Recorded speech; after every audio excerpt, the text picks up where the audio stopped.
Changa, changa, la la, changa. Une, deux. Changa, changa, la la, changa.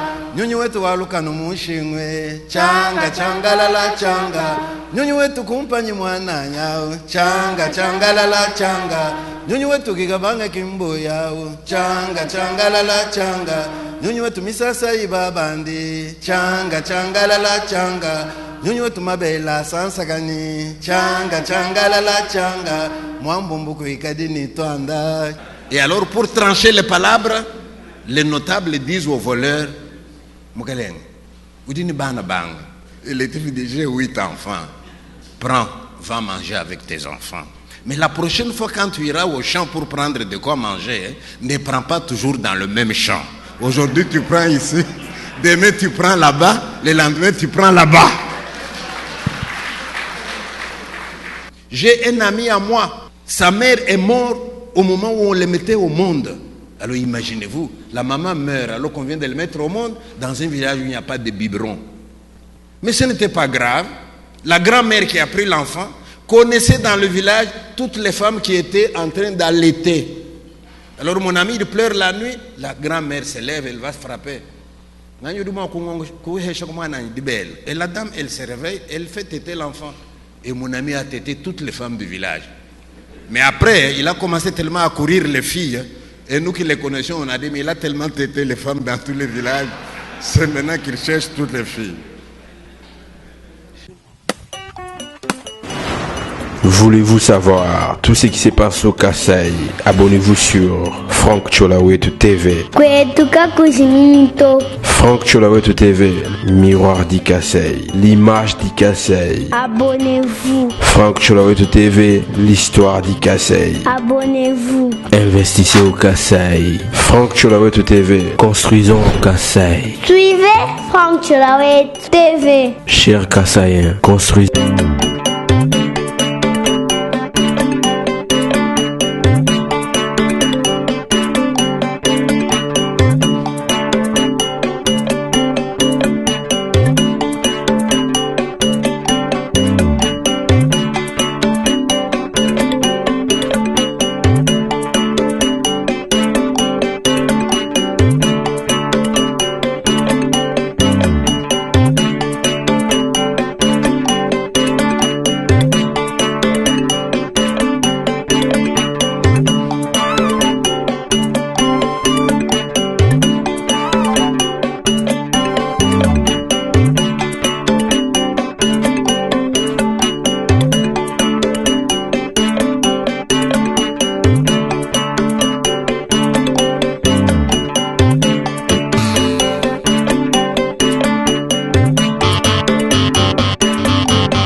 Voilà, je suis très content d'arriver chez moi, d'être devant vous pour vous parler.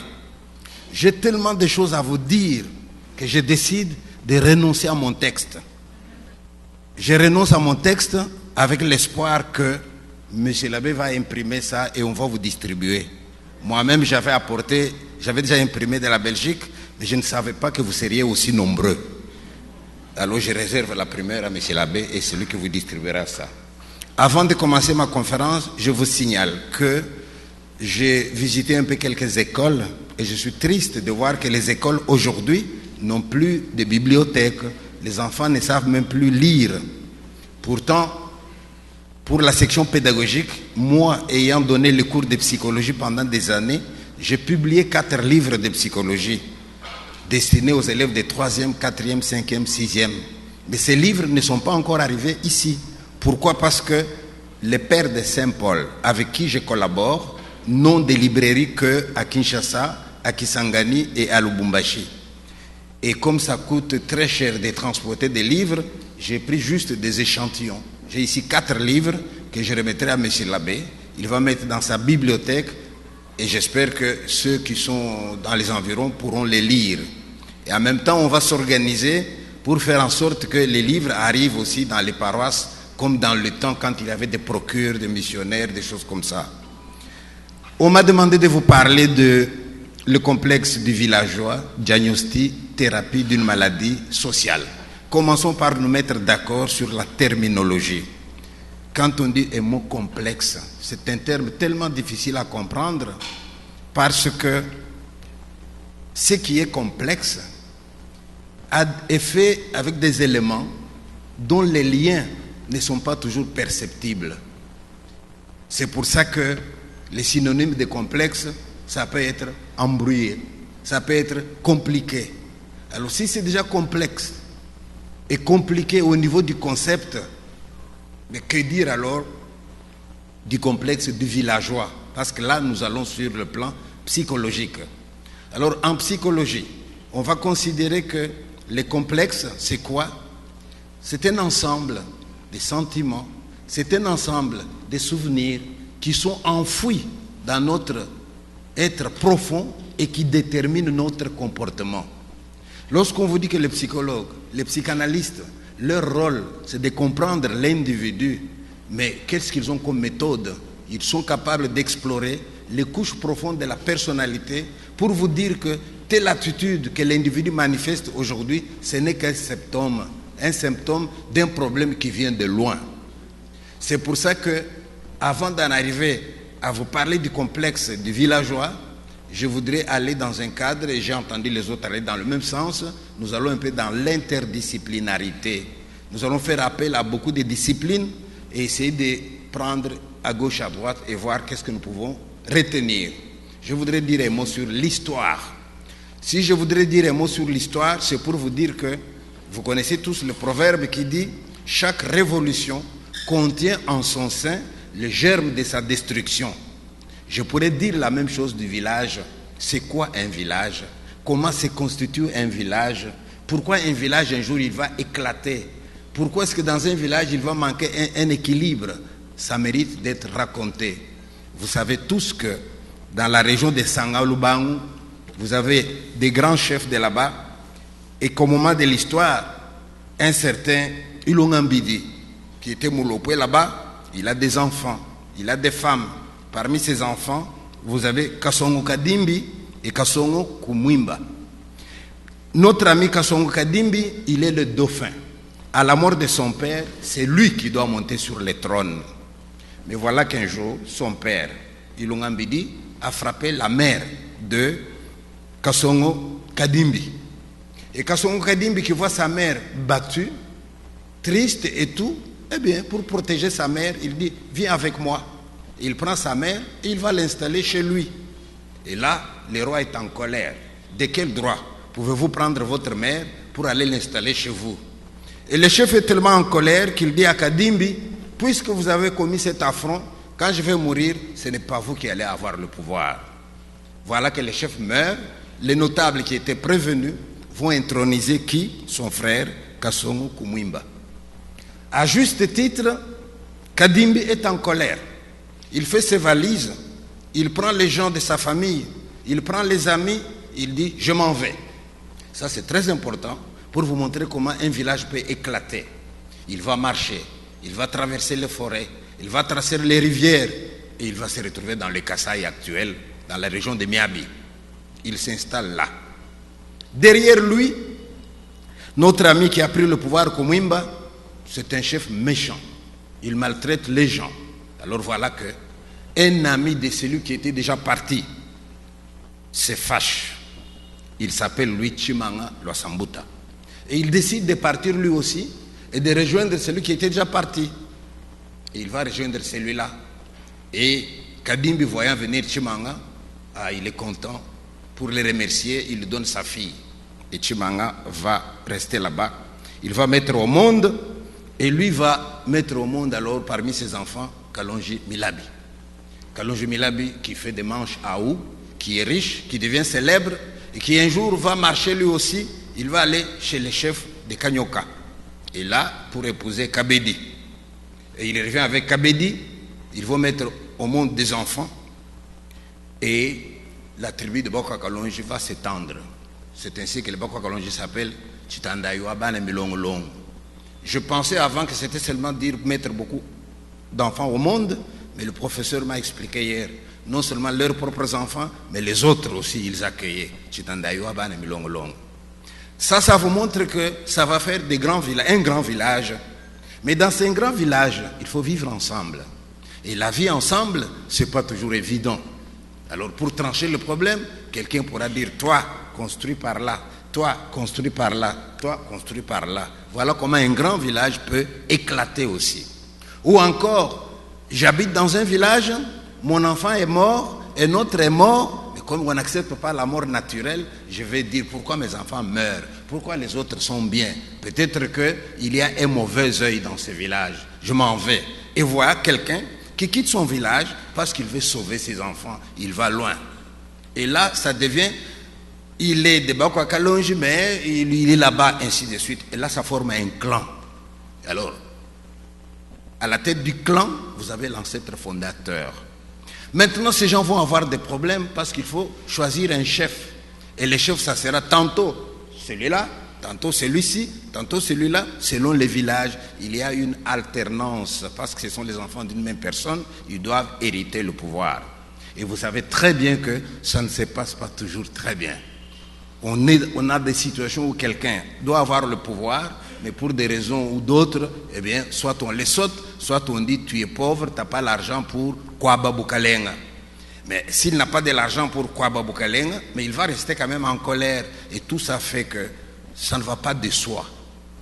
Jusqu'à maintenant, quand on parlait des villages et des villes, la tendance était de considérer le village comme étant un endroit parfait où tout se passe bien. Non, c'était aussi un endroit de conflit, un endroit de problèmes que nous allons regarder ici ensemble. Alors, quand le village devient grand, là nous faisons appel au droit. Il y a des juristes dans la salle, là la loi va s'imposer avec plus d'acuité. Pourquoi? Parce que quand on est moins nombreux, on peut s'entendre sur base de relations familiales. C'est mon frère, je vais tolérer ceci. Mais plus les relations vont quand même s'étendre, plus il va falloir quand même une certaine organisation. Et là, la loi s'impose. N'oubliez pas que l'être humain, c'est un être social. Et notre sociabilité a un prix. Et vous avez des gens qui ne respectent pas toujours cette sociabilité. Vous avez des gens qui mettent le bâton dans les roues des gens. Et il faut qu'il y ait des sages pour trancher tous ces palabres. Et là, vous avez la nécessité du droit. Mais vous allez comprendre l'influence de la parenté sur le droit et que quand on tranche les palabres dans une société traditionnelle à laquelle moi je fais allusion, eh bien, les juristes d'aujourd'hui pourraient tomber à la renverse. Je vais vous donner un exemple. C'est entre les années 60 et 70 dans la région de Benenson, non loin d'ici. Les réfugiés du Katanga venaient d'arriver. Et ils ont amené des habitudes que les gens d'ici n'avaient pas. Les gens d'ici, ils vont au champ, ils récoltent les maniocs, mais ils n'emportent pas tout. Ils laissent quelques cossettes de manioc sur l'endroit pour que n'importe quel étranger qui passe, qui a faim, qu'il prenne le manioc, qu'il mange, qu'il ne meure pas de faim. Chapeau au village. Mais alors, nous, réfugiés, quand nous arrivons, on a faim, on ne sait pas manger, on commence à aller maintenant prendre les objets, les choses dans les produits des champs des autres. Alors je me rappelle, on est chez les chefs coutumiers, on va juger. On traite une palabre, on termine, l'autre, et puis à la fin, quelqu'un amène un voleur. Il dit voilà, il a volé dans mon champ. Voici le sac avec les contenus de ce qu'il avait déjà récolté. Et le notable regarde le voleur. Il constate qu'il ne l'avait jamais vu, donc c'est quelqu'un qui vient d'arriver. Et on lui dit, monsieur, présentez-vous. Là, je parle en français, présentez-vous. Mais en Tchoulouba, ça sonne très bien. Moukaleng, dites déjà tout. Et les gars étaient très intelligents. Adiba Mouambele dit déjà tout. Au lieu de même dire indi chibande pi, même si chibande wakalamba imulelo kwa kampande ni kansang. Wambanu nanku notable wame ekelekele wewe uri mwana wa kampande. Notable mko abene ka uri mumanya aka majambo uri mumulemba mumu singata twende. Ekelekele ton papa qu'est-ce qu'il est devenu? Ton grand frère qu'est-ce qu'il est devenu? Et ça devient des retrouvailles. Et comme c'est devenu des retrouvailles, on lui demande, mais explique-nous. Et les gars expliquent toute la souffrance du Katanga, toute la souffrance de la voie, de la marche. Et là, les juges ont retrouvé un de leurs qui est en souffrance. Ils se sont retirés pour la délibération. Et moi, je me suis dit, mais qu'est-ce qu'ils vont délibérer? C'est clair, le type a volé. Et ils sont revenus quelques minutes après. Et quand ils reviennent, l'affaire a changé. L'accusé, ce n'est plus le voleur, c'était le propriétaire du champ. À qui on pose la question, Moukaleng, cette présentation qu'il vient de faire, est-ce que c'est correct? Oui. Donc il est parmi les gens qui viennent, oui. Les réfugiés, oui. Et on lui demande au propriétaire du champ, dites-nous, toi, si jamais un jour la guerre éclate ici, est-ce que tu peux arriver dans un village, en 2 semaines, tu as trouvé un endroit pour cultiver, tu as un endroit pour s'aimer, tu as fait croître. Est-ce que tu peux faire ces miracles-là? Et le type, il voit déjà où on veut l'amener. Et il répond, mais il a exagéré.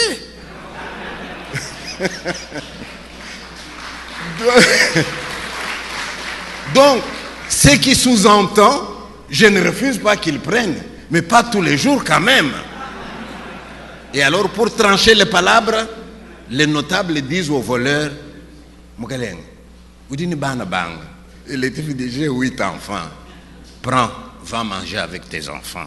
Mais la prochaine fois quand tu iras au champ pour prendre de quoi manger, ne prends pas toujours dans le même champ. Aujourd'hui tu prends ici, demain tu prends là-bas, le lendemain tu prends là-bas. Et quand tu prends, ne prends pas pour aller vendre. Prends juste ce qu'il te faut pour aller manger. Et on a tranché la palabre. Voilà comment un village constitué à partir d'une famille où il y a les liens de sang, ça va même influencer la loi, ça va influencer la justice. Il y a une manière de fonctionner. Et c'est important que je vous le dise, parce que les problèmes que nous avons aujourd'hui sont dus aussi par le fait que mélanger notre culture, notre tradition avec ce que le modernisme nous a apporté, on n'arrive pas à bien fusionner. N'oubliez pas que dans le temps, ma grand-mère, quand elle allait au champ, elle a récolté le manioc, ça pesait trop lourd. Alors elle laissait ça dans l'eau au champ. Elle sortait, elle mettait sur les pierres. Et quand le manioc a séché, elle pouvait prendre, venir à la maison, ça pèse moins. Mais allez laisser le manioc aujourd'hui, vous n'allez plus les retrouver. Vous voyez comment les choses ont évolué. Là, c'était donc la loi qui est nécessaire pour notre harmonie, mais la même loi est quand même tributaire de la parenté et tributaire des relations que nous avons, ainsi de suite. Bon, alors, le village est constitué et tout le monde veut avoir des enfants. Hier, j'ai entendu quelqu'un qui a dit, on dit que nous avons trop d'enfants, mais on a de l'espace. Très bien, et nous mettons au monde et les villages gonflent. Et quand les villages gonflent, voilà que l'État s'en mêle. Notre village était constitué sans l'État. Mais une fois que nous avons construit les villages, l'État s'en mêle. Pourquoi l'État s'en mêle? Parce que l'État a constaté qu'ils étaient 200 avant. Mais tiens, ça fait 1000 déjà. Ça fait 1300. 5000. Oh, C'est devenu un grand village. Et l'État décide que ça devient une entité qui pourrait avoir le nom de ville.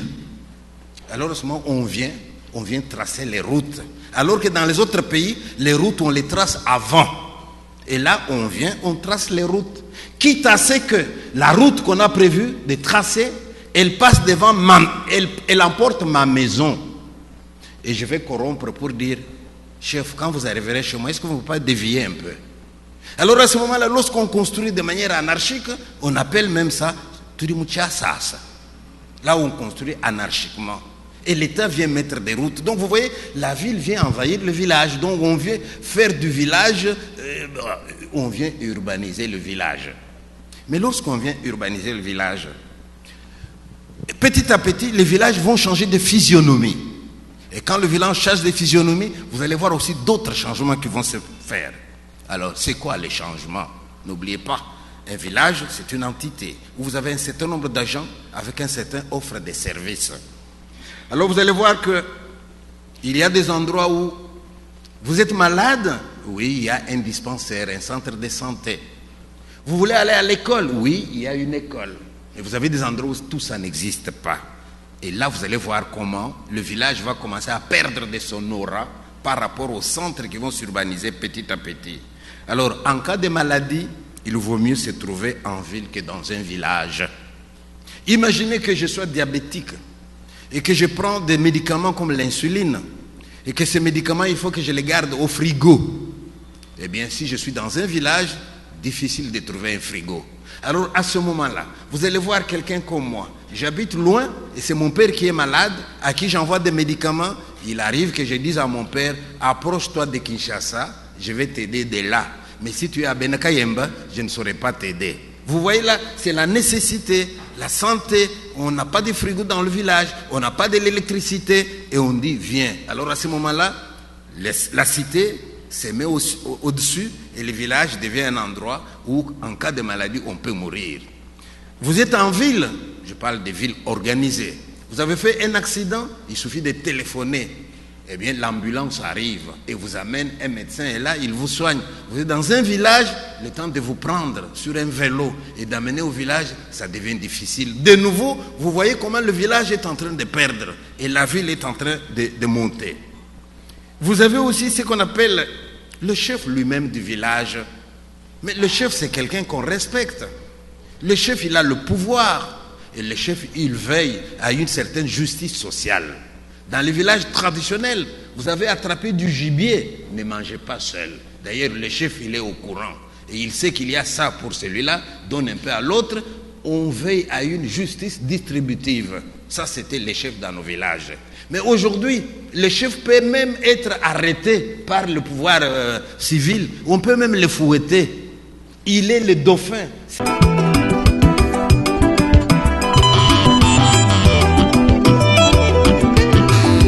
Siti Ditalala.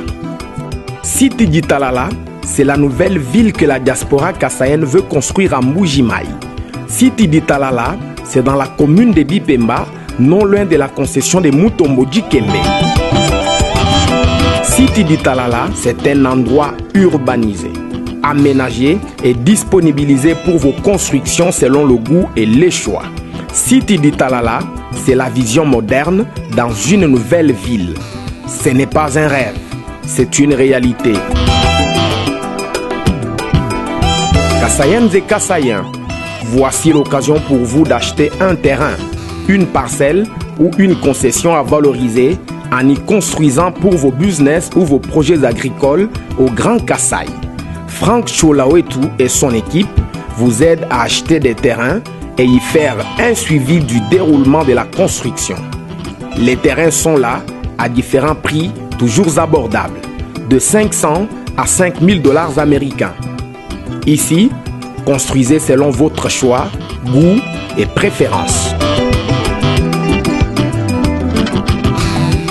Contactez-nous au plus 243 85 180 47 40 plus 243 97 94 25 826.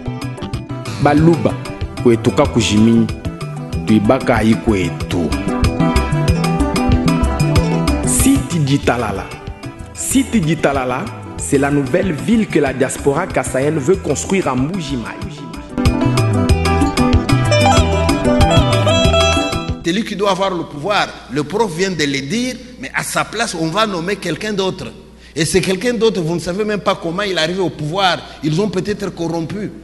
Finalement, le pauvre chef congolais, le pauvre chef africain, qui avant pouvait s'élever et il donnait des ordres, et les gens ont exécuté, maintenant il n'a plus le pouvoir. Le pouvoir, il est loin à Kinshasa. Et quand il est loin à Kinshasa, quand il s'agit de distribuer, les Kinois ne nous connaissent pas. À ce moment-là, j'enseigne dans une école ici, on va me dire, oh, tu n'es pas encore mécanisé. Et quand on sera mécanisé, oh, tu n'es pas encore budgétisé. Mais dans l'entretemps, je vis comment? Je vis comment? Vous voyez comment, quand tout ça devient très long, Kinshasa devient trop long, le pouvoir du chef qui, lui, si c'était lui qui distribuait, il aurait vu, celui-là il a faim, celui-là il n'a pas mangé, celui-là, etc. Ça c'est justice distributive. J'ai un ami à moi, sa mère est morte au moment où on le mettait au monde. Alors imaginez-vous, la maman meurt alors qu'on vient de le mettre au monde dans un village où il n'y a pas de biberon. Mais ce n'était pas grave. La grand-mère qui a pris l'enfant connaissait dans le village toutes les femmes qui étaient en train d'allaiter. Alors mon ami, il pleure la nuit, la grand-mère se lève, elle va se frapper. Et la dame, elle se réveille, elle fait téter l'enfant. Et mon ami a tété toutes les femmes du village. Mais après, il a commencé tellement à courir les filles. Et nous qui les connaissions, on a dit, mais il a tellement tété les femmes dans tous les villages. C'est maintenant qu'il cherche toutes les filles. Et alors, de nouveau, quand changement ville et village, les trocs a cédé la place à l'argent. Et vous savez bien que l'argent corrompt. Alors, vous avez aussi certains paradigmes pour la compréhension de la vie qui ne sont plus les mêmes au village et en ville. Mes chers amis, je vous pose une question, vous ne devez pas me répondre. Faites votre examen de conscience. Arrêtez de considérer qu'avant c'était le paradis, que les Blancs sont devenus tout gâchés. Moi je vous dis avant, quel est le statut d'une femme qui n'avait pas d'enfant? Quel est le statut d'un homme qui mourait qui n'a pas laissé d'enfant? À part les prêtres et les religieux, ça c'était accepté. Mais les autres, n'y avait-il pas une manière spéciale de les enterrer? Ça, c'était les villages. Et ça, c'est pas des choses que nous devions garder. Donc, et même la lecture des événements. En ville, si je meurs aujourd'hui, ma femme va dire, tiens, docteur, de quoi il est mort? Et le docteur va expliquer de quoi je suis mort. Si on ne voit pas très bien de quoi je suis mort, le docteur dira, on va faire une autopsie. Et l'autopsie va révéler, voilà. Mais dans le village, quelqu'un meurt. Qu'est-ce qu'on va dire? Et on va accuser un vieux. On est même capable de dire à un vieux,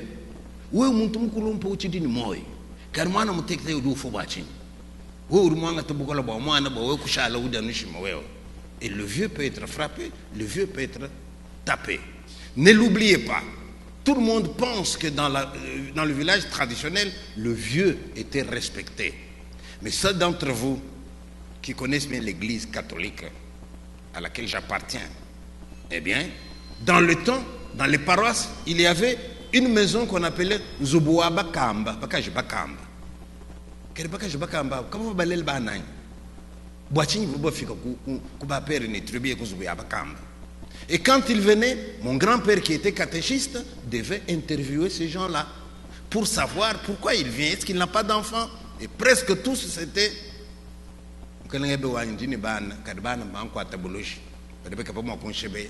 à ce moment-là, le prêtre va prendre ces messieurs, il va les mettre dans cette maison. C'est ça l'origine d'Nzubuya Bakamba. Donc ce n'était pas toujours blanc et noir. Hein? On accusait beaucoup facilement aussi. Et par rapport à cette période-là, je n'oublierai jamais une scène. Ça s'est passé à Monédito. Et comme mon grand-père était catéchiste, une de ces femmes-là est décédée. Et mon grand-père m'a appelé, chacun, viens.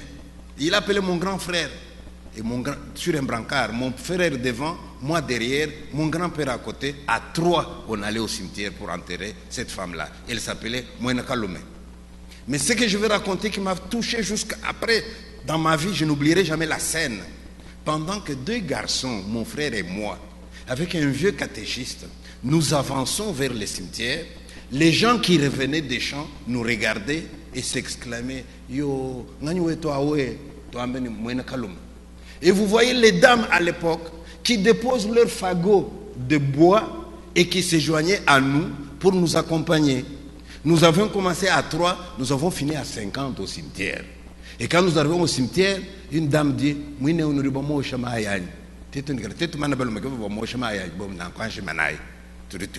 elles ont couru dans la fontaine, prendre de l'eau, laver Moïna Kalouma et nous avons enterré Moïna Kalouma. J'insiste là-dessus pour vous dire que la différence entre l'homme et l'animal, à partir de quel moment l'homme a-t-il cessé d'être un animal pour devenir un homme? C'est à partir du moment où il a su pleurer ses morts. C'est à partir du moment où il a su respecter l'au-delà. C'est là le début de notre humanité. Et ça, dans nos sociétés traditionnelles, c'est des choses qui existaient. Et alors, dans les villes, on a aussi la télévision. On a l'électricité. Alors à ce moment-là, un garçon du village qui veut connaître un peu les choses, il ne peut pas. Il va en ville, il voit la télévision, il va être attiré. Et voilà, finalement, on va avoir l'exode rural vers la ville. Vous comprenez, quand je fais cette comparaison, c'est alors maintenant seulement que le titre de mon exposé va apparaître. Parce que là commencent les complexes. Je suis en ville où il y a la télévision, je suis en ville où il y a l'électricité, je suis en ville où je peux entrer dans un taxi, je me crois supérieur à celui qui est au village, qui n'a jamais vu la télé, à celui qui est au village, qui ne sait pas ce que c'est que l'électricité. Là je me crois supérieur. Mais c'est triste de se croire supérieur. Parce que celui-là qui se croit supérieur, mais il vient peut-être du village lui aussi. Alors à ce moment-là, vous arrivez à Kinshasa, on vous dit, je vais aller voir mon oncle. On dit, Massabeb, où vous habitez mon quartier Kampanda? Et je marche, et je marche, et je marche. Finalement, je suis dans un ravin où l'eau coule, ça sent mauvais, il y a des moustiques. Et je demande à mon accompagnateur, tu donnes un sens. Et je te donne un sens. Mais et puis, je me même si on peut danger. Et là, c'est le bidonville dont nous avons parlé l'autre jour, où c'était un endroit de promiscuité, où ils n'ont même pas de toilettes, ça coule comme ça quand l'eau passe. Je dis, mais c'est quoi ça, Kinshasa? Parce qu'on est allé en ville. Alors maintenant, les gens qui sont en ville, vous allez voir, on a dans les titres, on dit diagnostic, c'est-à-dire symptômes. À quoi vous allez les voir? Le grand diagnostic de ces gens-là, c'est le tu m'as vu. Montoubo même en ville. C'est des gens, c'est eux qui vont attraper d'abord le complexe. Avant de parler du complexe du villageois, parlons du complexe de l'homme de la ville, qui va privilégier le paraître au lieu de l'être. Alors à ce moment-là, on doit les regarder. Prenez l'exemple de la musique. J'étais content que Mounioka hier a parlé, je l'appelle, c'est mon petit frère. Je ne sais pas si on a le même âge, mais il doit être petit probablement. J'étais content de voir qu'il a axé son exposé sur une chanson. C'est très important ça. Parce que nous avons un grand musicien du Kasaï. Nous pouvons en être fiers. Il s'appelle Papa Wemba. Mais Papa Wemba est parti du village. Il était initié par sa famille. Sa mère, elle chantait. Et quand Papa Wemba arrive à Kinshasa, il a eu tellement de succès qu'il a créé des complexes aux Kinois qui ont commencé à l'appeler lui Mouta.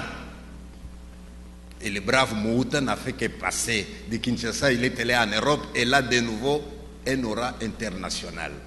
Mais les autres sont là, et nous on est d'ici. Et lui c'était Mouta. Mais qu'est-ce que cela fait sur la musique? Qu'est-ce qu'elle a fait sur l'œuvre que vous avez pondue?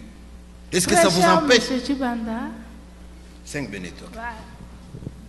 Est-ce que ça vous empêche d'aller de l'avant? Non. Donc, on peut venir du village et aller loin, ne faire que passer. Donc, avoir ces complexes de supériorité là des gens de la ville, c'est ça leur symptôme. C'est tu m'as vu, tu grattes, il n'y a rien.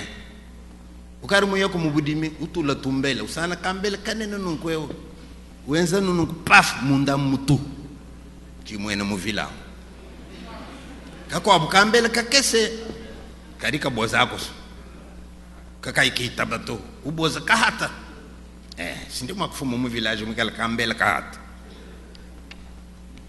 Donc vous avez ce complexe là chez l'homme de la ville, mais alors l'homme du village a tort. L'homme du village n'a pas le droit d'être complexé, mais on va trouver chez lui un complexe d'infériorité qui ne se justifie pas. Pourquoi il va éprouver un complexe d'infériorité alors qu'il a des choses à valoriser? Parce qu'il y a une inversion des valeurs. Inversion des valeurs, ça veut dire les choses que l'homme du village connaît, qui peut faire sa fierté, lui il commence à avoir honte de ça. Je vous donne un exemple. Tu viens du village, tu sais tisser des nattes, tu sais couvrir une maison avec de la paille. Mais parce que nous sommes dans une inversion des valeurs, villageois devient une insulte. Et quelqu'un vous dit, ah quoi, ka villageois ka dikema kamani ne moko finganzu. Ka villageois ka menena kamani moko luka ni biata. Donc kuluka biata chikadi chilema. Kumanya moko finganzu bu mbibi. Wewe mwene mu ville, kono manya moko enze chat, kono manya moko finganzu bu wewe kiri mumanya. Nje mumanya odelenshima mitu. Donc l'homme du village n'a pas droit d'être complexé. Alors il va souffrir de complexe d'infériorité, il va être timide. S'il y a des gens, il ne veut pas s'exprimer. C'est pour ça que votre frère, quand j'arrive en Europe, on pourrait dire, il vient du village, d'accord.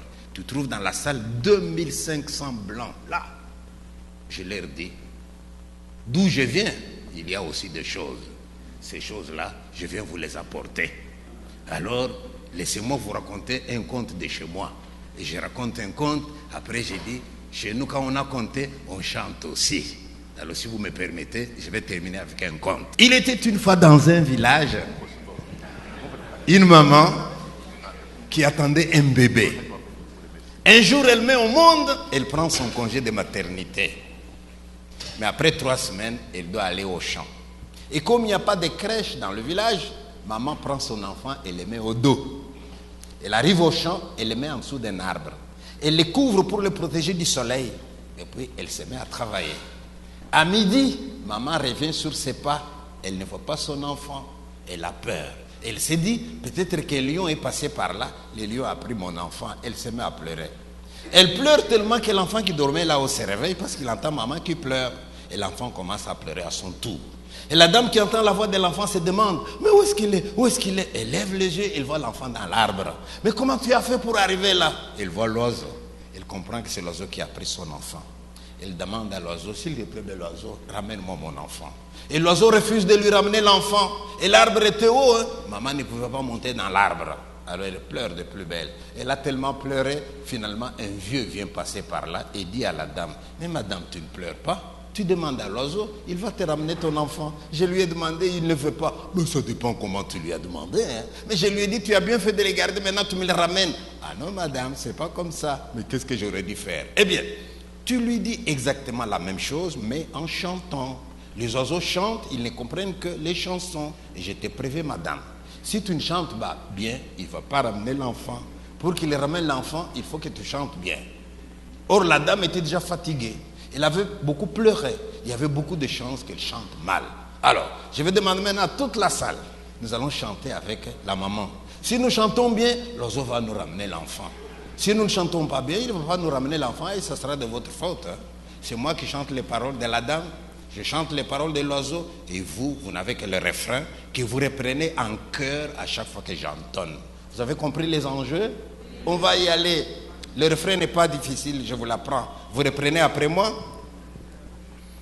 Changa, changalala, changa.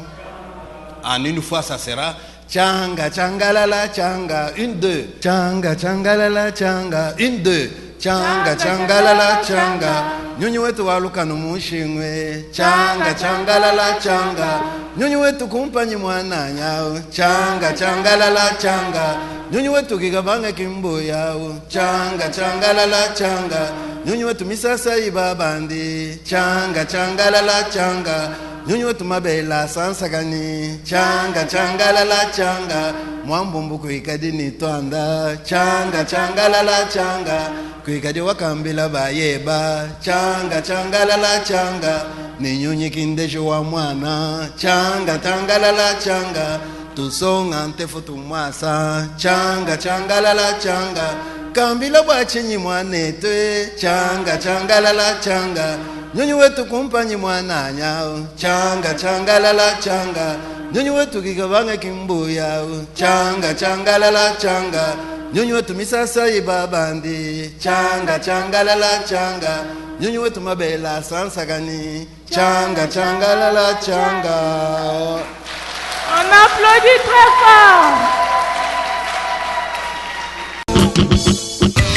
Visiteurs et visiteuses, vous tous, hôtes des tout rangs, vous qui venez en Mbuji-Mayi et visiter la terre promise, voici un bon cadre pour votre repos, réflexion et quiétude.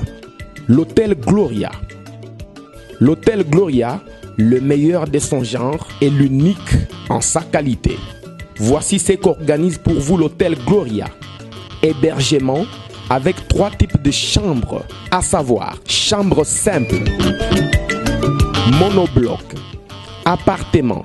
En plus du logement, vous avez droit au transport des clients assuré depuis l'aéroport jusqu'à l'hôtel, le déjeuner, la connexion internet gratuite et fluide, une baignade à la piscine assainie. L'hôtel Gloria organise un service de restauration de qualité très rapide et méticuleux sur plusieurs points de vente que voici. À la terrasse VIP, au salon VIP et au restaurant avec des cordons bleus ou cuisiniers experts en cuisine de toutes les nationalités sur terre. L'hôtel Gloria organise également pour vous un service de blanchisserie avec son pressing ultra moderne qui répond aux exigences de nos aimables clients. L'hôtel Gloria organise pour vous un service de location des véhicules à un prix défiant toute concurrence. Une salle de spectacle pour toutes vos réunions et fêtes de mariage.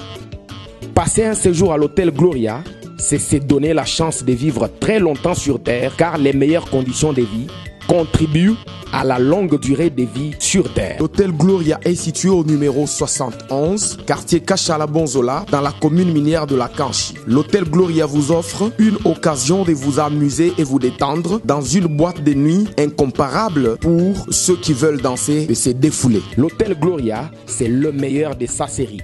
L'hôtel Gloria, c'est l'avant-goût du paradis.